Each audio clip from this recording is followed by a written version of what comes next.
If you are stressed out running a business, I completely hear you, but you need to set up boundaries. And this is the first boundary I set up to protect my work from my family and vice versa, because overlapping them is just going to create chaos and you will not perform well. Stay tuned.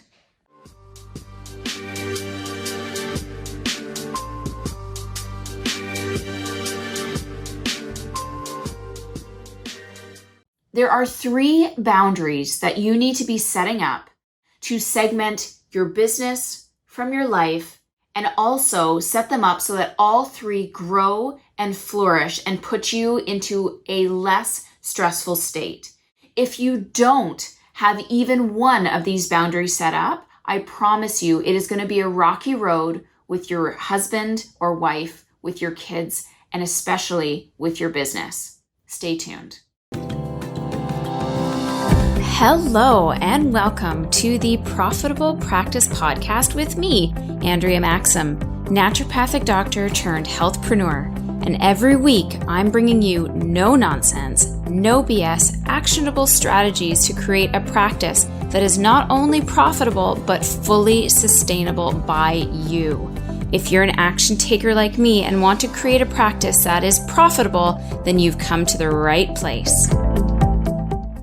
Hey guys, Andrea Maxim here with the Profitable Practice Podcast. And before you embark any further in your business, this is a very important conversation that we need to have.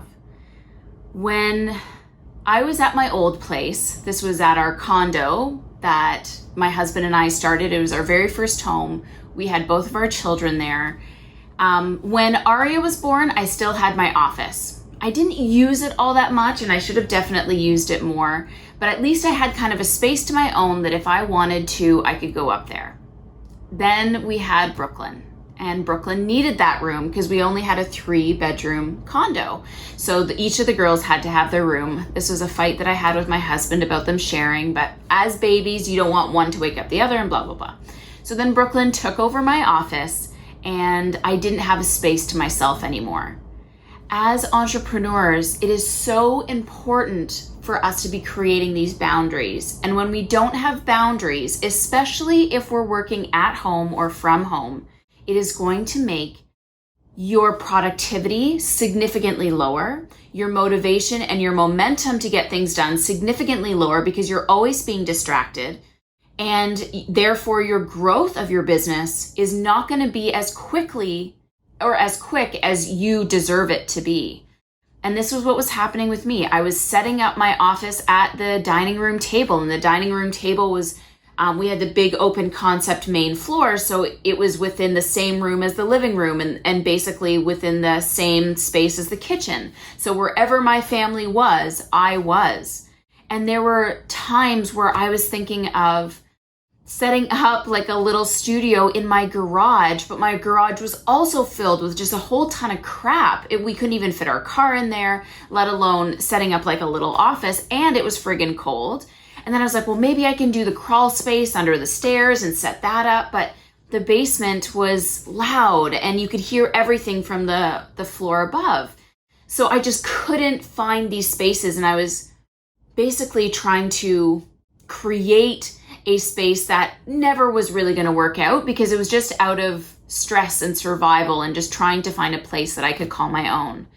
But because I didn't have those boundaries in place, as I was trying to get work done for 5-10 minutes, at the same time, there would be mommy, mommy, mommy in my ear, or my husband would be walking by, or my dog would come up and want my attention. And so all of my work was so unproductive that I would get little bits here or there, and then I'd have to start over and remember where I was, and then get little bits done here or there, that it got to the point where not only was my business failing, but my relationships with my family were failing.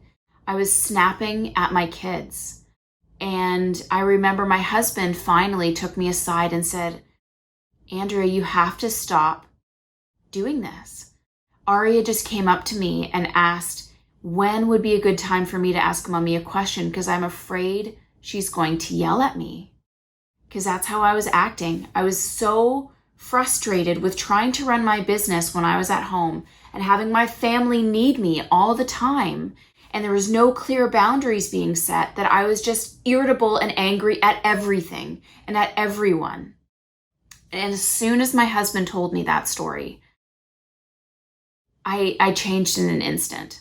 Kind of like when you find out that you're pregnant and then all of a sudden you don't need alcohol, you don't need sushi, you don't need deli meat, you don't need any of those things. It happens in an instant.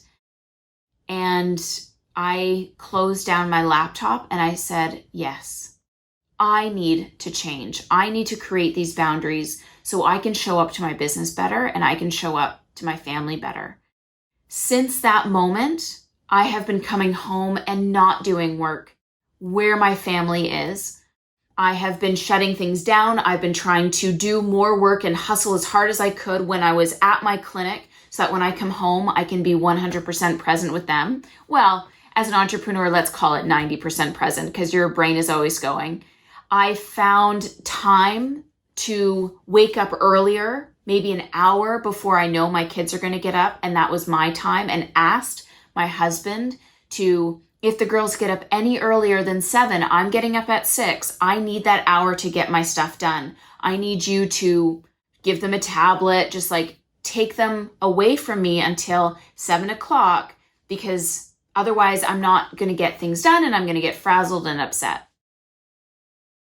So there's a part of creating boundaries that require also asking for help and acknowledging that you are drowning, that you want to be there for everybody and it is just not working out. People that aren't running a business don't understand what it is like to run a business. They don't understand that we can't turn it off. They don't understand why we want to be on our laptop for hours and hours and hours. They don't understand why we could be working 7 days a week happily while they look forward to Friday because it's the end of the week and they get their weekends off. They don't understand that. And it's not something that they will ever understand. But what you need to be doing as the entrepreneur is you need to be establishing boundaries with your business and with your personal life and asking people to abide by them. So for me, before I got my office back when we moved into our home, which we're currently in, which it's a godsend just having this space that I can leave my filming equipment up and just kind of do what I need to do.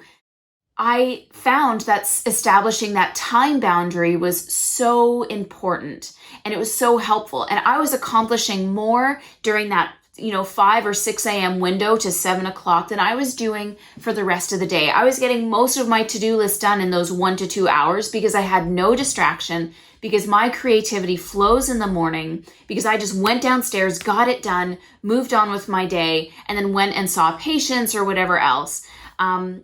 You have to commit to that time. You have to ask for people to allow you to commit to that time. And then if you do decide to work in the evening, so now my girls understand when mom is working, if you want to be near me, that's fine, but you have to be quiet. And I'm honest about that. If they say, can we play? I'm like, no, mom is doing her work right now. If you want to be near me, you can sit near me with your tablet or watch a TV show, but you must be quiet. Or sometimes when my girls are going to bed and I'm not done my work, I say, could I just bring my laptop up to your bed while you're falling asleep next to me and just keep working away? And just being honest. And I'm talking to a 5-year-old and a 3-year-old, and they get it. So there's no reason why children above this age also won't understand this. But you need to have honest and transparent conversations with them.